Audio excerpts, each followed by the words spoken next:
no dejará pasar ni una sola actuación que suponga contravenir la unidad. Como cantan los guardias civiles en su himno, dicen viva el orden y la ley, que el orden constitucional y la ley pues tienen la Guardia Civil pues un instrumento del Estado a las órdenes del gobierno para defenderla en todo momento, en toda circunstancia. No vamos a tener ningún tipo de problema en que se aplique el artículo 155 de la Constitución.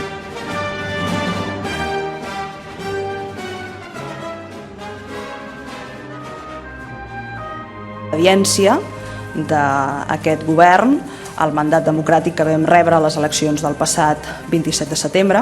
El govern del Partit Popular pretenia, i em remeto a les paraules de la vicepresidenta del govern divendres passat, després del Consell de Ministres, que el Tribunal Constitucional anés més lluny. L'entenem com un àrbitre en relació a la constitucionalització de les lleis, de les normes jurídiques, de l'ordenament jurídic, en aquest cas estatal. Però no és en cap cas un tribunal executor.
Sempre que el poble català insinua l'exercici de la seva autodeterminació, els partits nacionalistes espanyols responen que no és possible. Per què? Perquè la llei no ho permet.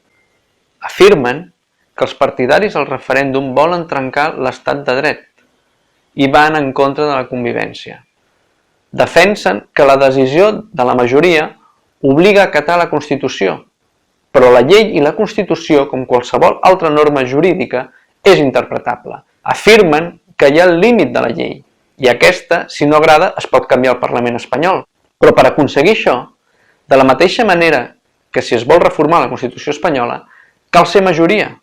Per tant, això és un gran engany, perquè els catalans som una minoria nacional estructural dins de l'estat espanyol i és impossible ser majoria tant al Parlament com en un referèndum a nivell nacional, amb el que sempre quedem subjectes a la voluntat de la població espanyola i els seus parlamentaris.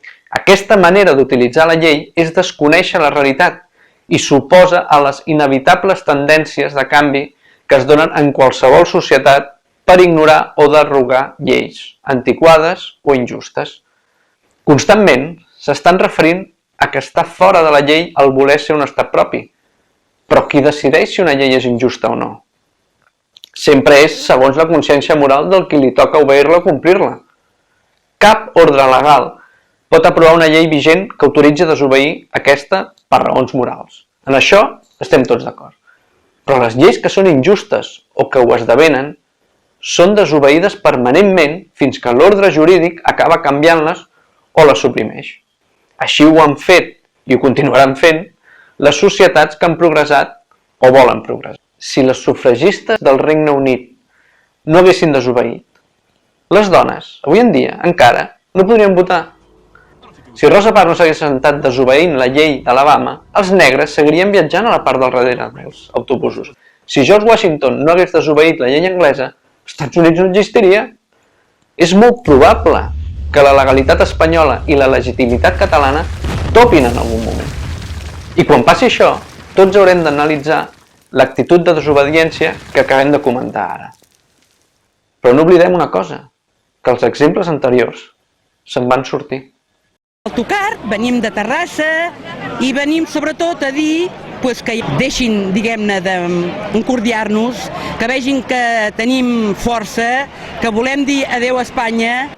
Estic en contra de la sentència de l'Estatut de Catalunya i perquè penso que el Tribunal Constitucional no té tota la legitimitat possible com per sentenciar una llei que ha sortit referendada del Parlament de Catalunya i del poble de Catalunya. Que nosaltres hem decidit i no ens deixen fer el que hem decidit, i això no pot ser. Però ni aquí ni a cap país, és igual que sigui aquí que un altre puesto. És igual Galícia, Extremadura, és igual. Si nosaltres decidim, nosaltres hem d'optar per aquesta opció. Sí, amb Espanya és impossible, bàsicament ells són els que ens ho han dit.